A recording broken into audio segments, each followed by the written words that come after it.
Queridos, hoje nós vamos falar sobre a lei e a graça.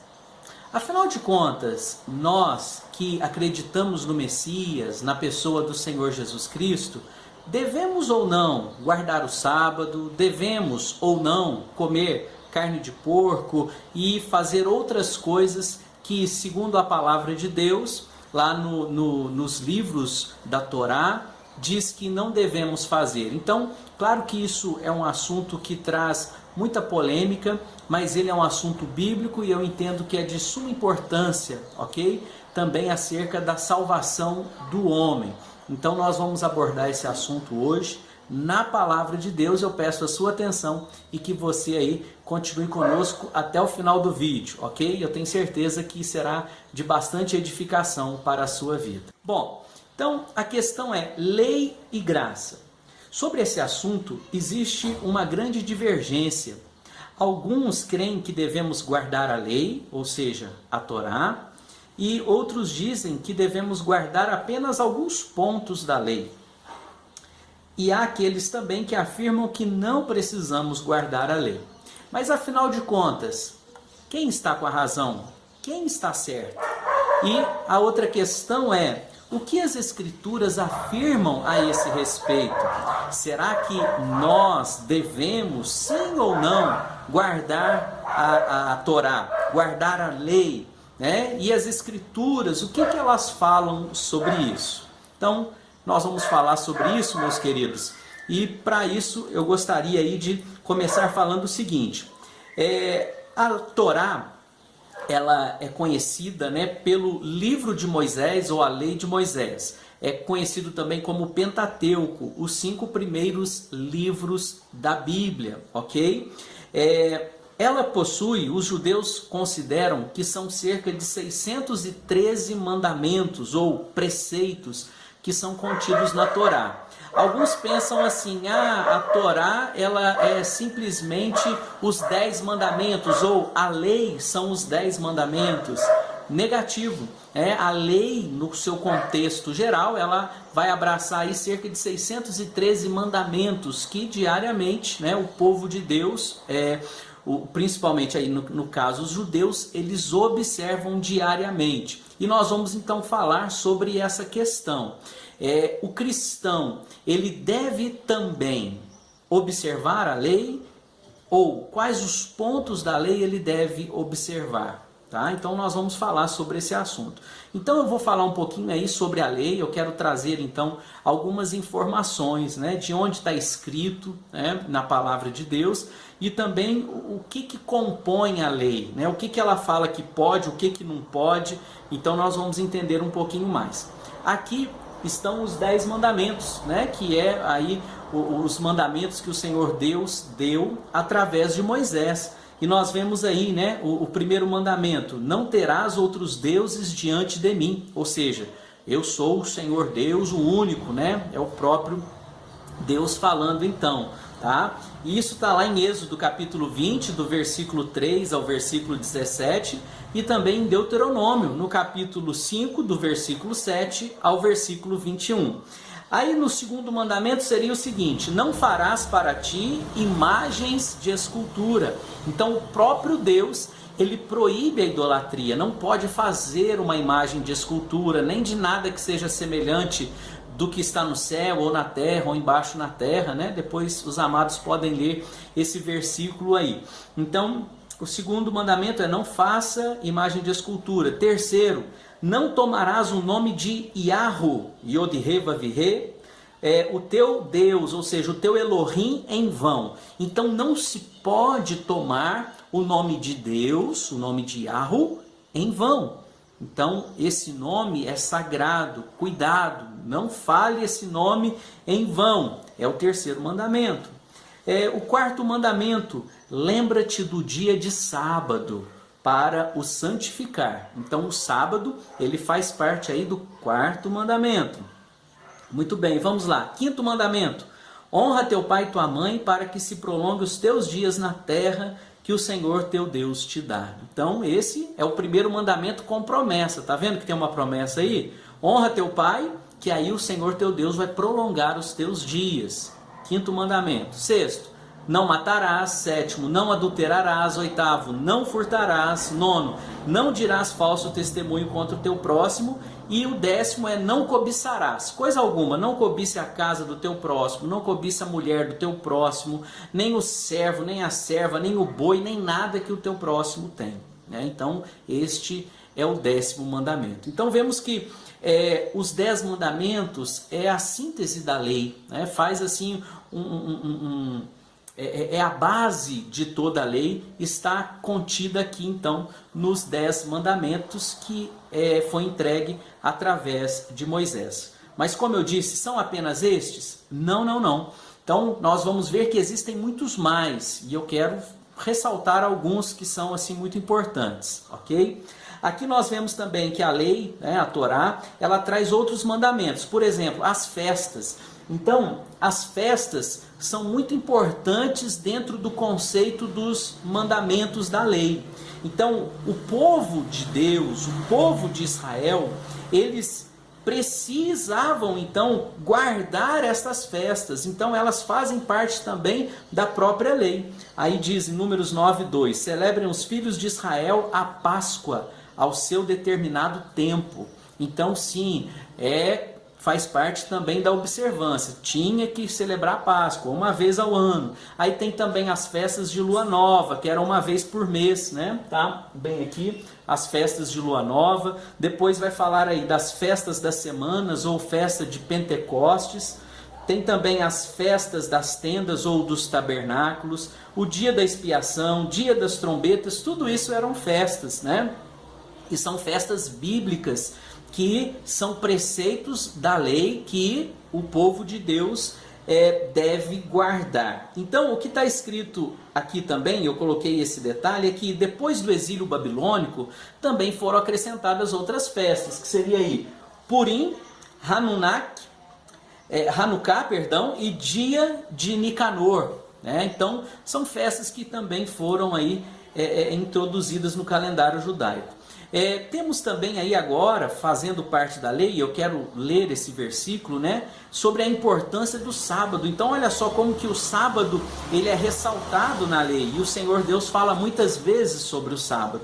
Ele diz assim, falou mais o Senhor a Moisés dizendo, tu pois, fala aos filhos de Israel dizendo, certamente guardareis meus sábados, porquanto isso é um sinal entre mim e vós, nas vossas gerações, para que saibais que eu sou o Senhor que vos santifica. Portanto, guardareis o sábado, porque santo é para vós. Aquele que o profanar certamente morrerá, porque qualquer que nele fizer alguma obra, aquela alma será eliminada do meio do seu povo. 6 dias se trabalhará, porém o 7º dia é o sábado de descanso, santo ao Senhor. Qualquer que no dia de sábado fizer algum trabalho, certamente morrerá. Guardarão, pois, o sábado os filhos de Israel, celebrando o sábado nas suas gerações, por aliança perpétua. Entre mim e os filhos de Israel será um sinal para sempre, porque em 6 dias fez o Senhor os céus e a terra, e ao 7º dia descansou e restaurou-se. Então, olha que interessante, o sábado ele tem uma grande importância também dentro da lei. Então, nós vemos aí, estou ressaltando essa questão da lei e também do sábado. A circuncisão também é um mandamento. O povo de Deus, os judeus, guardavam e guardam a questão da circuncisão. Então, veja bem, Gênesis 17, 9 e 11, declarou também Deus a Abraão, quanto a ti, obedecerás à minha aliança, tu e todos os teus descendentes de geração em geração, e eis a minha aliança contigo e com toda a tua descendência futura, aliança que deverá ser guardada de geração em geração, e todos os do sexo masculino entre vós deverão ser circuncidados na carne. Farei circuncidar a carne de vosso prepúcio, e essa será a marca da aliança entre mim e vós. Então, veja bem, A circuncisão é o ato de cortar então o prepúcio. Todo macho, diz aqui, né, todo homem, ou seja, do sexo masculino, deve então ou fazer a circuncisão do prepúcio, ok? É também parte da lei, ok? Para observar a lei é necessário então também fazer a circuncisão, né? É também um preceito. A respeito das carnes, né? Então também é uma outra coisa que é muito falada, né? E é bíblica, está aí na Bíblia, na palavra de Deus, né? A respeito das carnes. Pode ou não pode comer? Né? Muitas pessoas perguntam, e aí pastor, pode comer carne de porco? O que a Bíblia diz? Vamos ler o que a Bíblia diz? Vamos lá. Lembrando, eu peço que os amados fiquem até o final do vídeo, ok? Para você poder tirar a sua conclusão acerca do que diz a palavra de Deus. Amém? Então, veja bem. Deuteronômio, no capítulo 14, né, e também Levítico, capítulo 11, vai falar aí sobre essa questão das carnes impuras e das carnes que podem aí ser consumidas, né? O animal imundo e o animal que é limpo. E diz assim o texto, vamos lá, Deuteronômio 14, 3. Não comereis nada que seja impuro. Eis os animais que podereis vos alimentar. Então, olha, o que pode? Boi, ovelha, bode, cervo, gazela, corça, bode montês, antílope, bode selvagem e o carneiro montês. Podereis igualmente comer de qualquer animal que tenha o casco fendido e dividido em 2 unhas e que rumine. Então olha só, os animais que têm o casco fendido e que rumina, então eles poderiam comer qualquer um desses animais, porque eles eram considerados então puros ou animais limpos, ok? Agora, olha que interessante, versículo 7, está aqui. Entretanto, há animais ou ruminantes ou de casco fendido, de que não comereis. Então agora vem a lista de alguns que não pode comer. Veja bem, o camelo não pode comer, o coelho não pode comer, o rato silvestre também não pode comer. Embora ruminem, eles não têm casco fendido. São proibidos para o vosso alimento. O porco também é abominável. Embora tenha casco fendido, ele não rumina. Portanto, não podereis comer a carne desses animais, tampouco tocar em seus cadáveres. Então, olha que interessante. Nós vemos aí, né, a prescrição bíblica dizendo claramente que não se deve comer carne de porco, camelo, coelho e rato silvestre, ok? Então, a lei, ela deixa bem claro essa questão do animal que pode e que não pode comer, tá? E aí nós vamos entender, então, o que isso traz para nós nos dias de hoje. Vamos lá. Bom, a questão primordial, eu diria que o cerne de toda a questão a respeito de que se deve ou não deve comer, é a seguinte. Bom, primeiro eu quero falar algo. Está escrito na Bíblia que não pode? Está. Nós lemos, né? Está escrito na palavra o que pode, o que não pode comer. Isso faz parte da lei, isso faz parte da aliança que Deus fez com o povo de Israel.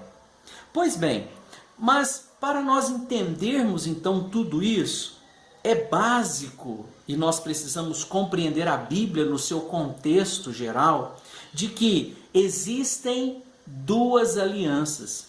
Então existe a antiga aliança e existe uma nova aliança. Se a pessoa não compreender esse assunto elementar da palavra de Deus, a pessoa nunca então vai ter uma compreensão correta das Escrituras.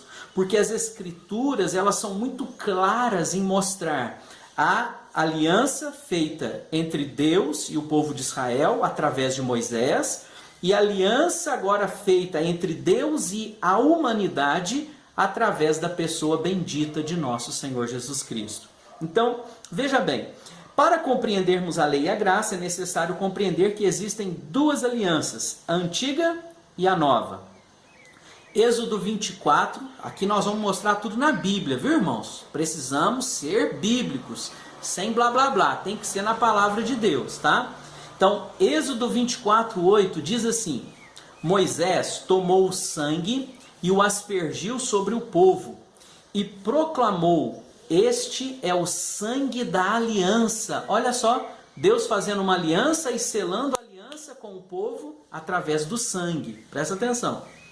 Então, este é o sangue que Iarro fez convosco, por meio de todos esses mandamentos. Então nós vemos, lá no Antigo Testamento, Deus fazendo então uma aliança através de Moisés. E agora, no Novo Testamento, olha só, Mateus 26, 28. Porque isto é o meu sangue, o próprio Jesus falou isso. O sangue do Novo Testamento, o sangue da nova aliança, um Novo Testamento, que é derramado por muitos para a remissão dos pecados. Então existe uma aliança que foi feita através do sangue, e foi selada, ou melhor, com o sangue de cordeiros, e agora existe uma nova aliança, um novo testamento. Testamento, presta atenção. Então o testamento, ele tem regras. As regras do Antigo Testamento, nós acabamos de ler, elas estão estabelecidas lá, porque foi uma aliança que Deus fez com aquele povo. Agora, o Senhor Deus, ele faz uma nova aliança com a humanidade pelo sangue de Jesus Cristo. E nós vamos ver que também esta aliança, ela é também regida por uma lei. E qual é agora a lei? Será que é a mesma lei? Será que tem alguma divergência? Então nós vamos ler isso na própria palavra de Deus. Como eu disse, isso é importantíssimo para a compreensão dos amados. Vamos lá. Graça. Como eu falei no começo, então nós estamos assim fazendo um confronto entre lei e graça. Isso vamos dizer, não é simplesmente um confronto teológico, mas é algo bíblico, tá? Então a própria Bíblia, ela mostra um contraste entre a lei, o tempo da lei, o mandamento, ou vamos dizer assim, a aliança que foi estabelecida na lei, na Torá, e agora a graça. E nós vamos perceber que elas, de certa forma, são diferentes umas das outras. E nós vamos ver que isso gerou um grande problema no Novo Testamento. Nós vamos perceber que isso gerou até uma briga, conflito, contenda, né, entre irmãos por causa dessa questão, né, da lei e da graça. Então, nós vamos entender esse contraste entre lei e graça. Vamos ler alguns versículos. Só um detalhe, eu preparei, viu, uma sequência aí de mais de 92 versículos, e depois eu vou deixar aí no link da descrição abaixo, viu, falando sobre a lei. E quem quiser aí depois dar uma pesquisada, tá? São mais de 92 versículos que eu fiz aí uma relação básica para poder então falar um pouquinho sobre esse assunto. Mateus 5,17. É o próprio Jesus falando, ele fala assim: não penseis que eu vim revogar a lei ou os profetas. Não vim revogar, vim para cumprir. Queridos, isso é essencial. Tem gente que está dizendo aí: Jesus veio para acabar com a lei. Acabou a lei, pastor? Não, a lei não acabou. A lei continua, veja bem.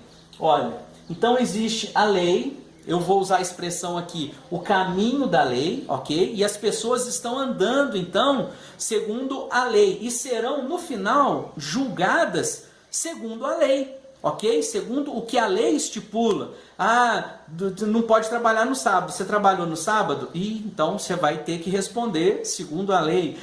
Não pode comer carne de porco. Você comeu? Você vai então responder segundo a lei, ok? Então Jesus, a lei ainda existe hoje? Existe. A lei, ela não foi destruída por Jesus. A lei, Jesus, ele não aboliu a lei, como se ele tivesse vindo para abolir. Não, ele diz muito bem ali: eu vim cumprir a lei. Então ele cumpriu a lei. E eu digo, ele foi o único a cumprir a lei na sua essência. Ele cumpriu 100% da lei. A Bíblia diz que ele não pecou, sem pecado. Então ele foi perfeito e cumpriu totalmente a lei. Ok? Muito bem. Agora tem uma questão. Olha só, aqui em Hebreus, capítulo 7, versículo 12, fala o seguinte: porque mudando-se o sacerdócio, necessariamente se faz também mudança de lei.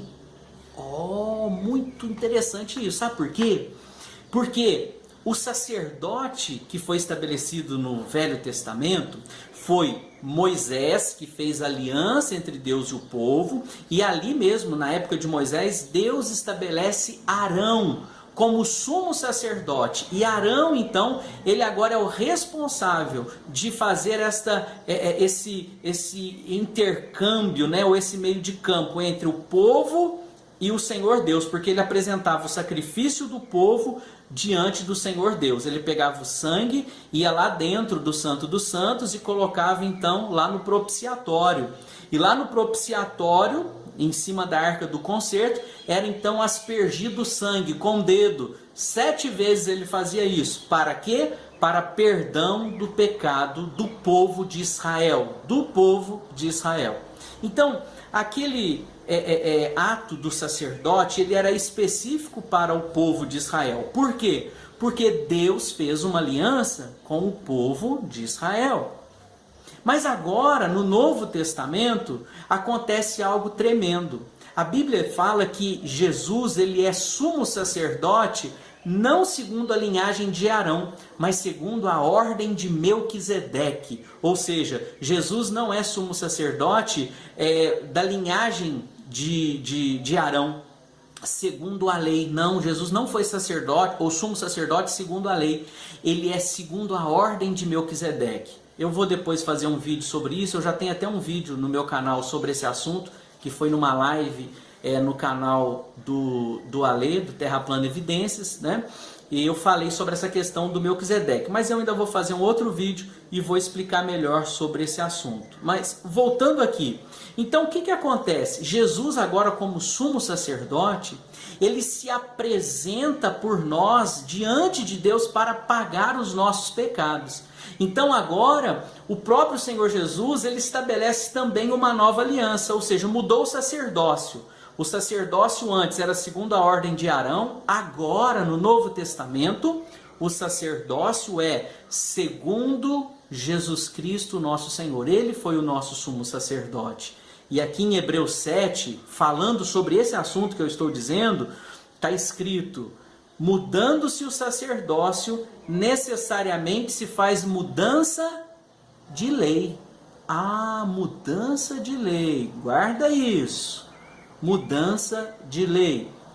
João capítulo 13, versículo 34. Jesus fala: um novo mandamento vos dou, que vos ameis uns aos outros, assim como eu vos amei, que dessa mesma maneira tenhais amor uns para com os outros. Então o Senhor Jesus agora ele fala que nós devemos amar. O novo mandamento que ele dá é que nós nos amemos uns aos outros. Lucas capítulo 16, versículo 16 diz: a lei e os profetas duraram até João. Desde então é anunciado o reino de Deus, e todo homem emprega força para entrar nele. Então olha só, a lei e os profetas duraram até João. Foi até João. E desde então agora é anunciado o reino de Deus. Guarda isso.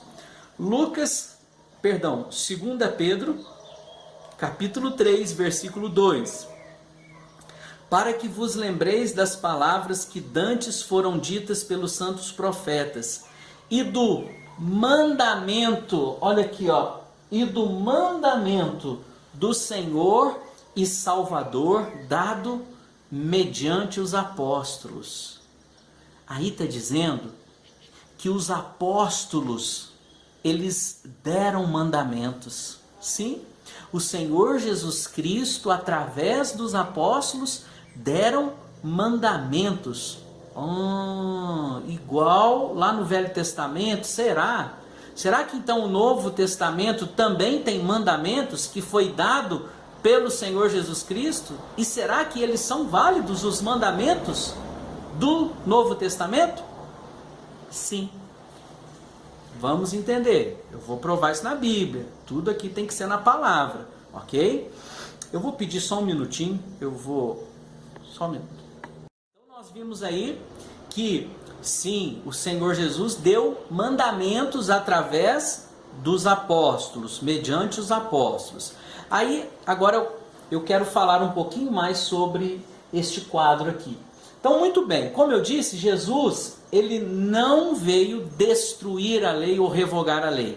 Como se fosse assim, agora então a lei não tem mais valor? Tem valor, ela ainda está de pé, existe sim a lei. Uai, mas então o que Jesus ele fez? O que então o novo mandamento, ou o Novo Testamento, ou melhor, ele então trouxe para nós? O que Jesus implantou? É o seguinte, então as pessoas serão julgadas segundo a lei, porque andam segundo a lei. Agora, o que Jesus ele propõe para nós? Isso daqui, ó. Então, aquele que crê em Jesus, ele passa agora a andar no caminho da graça. Ou seja, a lei, ela não perdeu a sua validade.